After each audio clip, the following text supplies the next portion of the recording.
ஒருமுறை ஒரு விலங்குகள் வாழும் கிராமத்தில் ஒரு நாய் இருந்தது.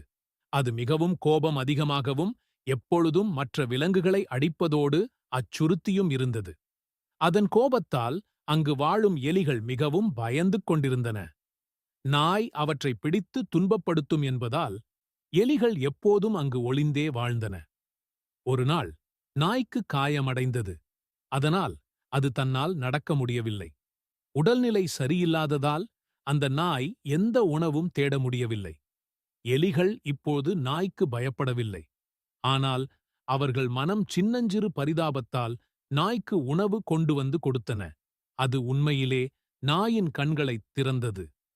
நான் என் வாழ்நாளில் எவ்வளவு தீங்கு செய்தேன். ஆனால் இப்போது நீங்கள் எனக்கு உதவுகிறீர்கள் என்று நாய் எண்ணியது. அது தனது துன்பத்தை உணர்ந்து, அதன் பழைய தவறுகளை உணர்ந்து எலிகளுக்கு நன்றி தெரிவித்தது. அதன் பிறகு நாய் எப்போதும் நல்லன செய்யத் தொடங்கியது.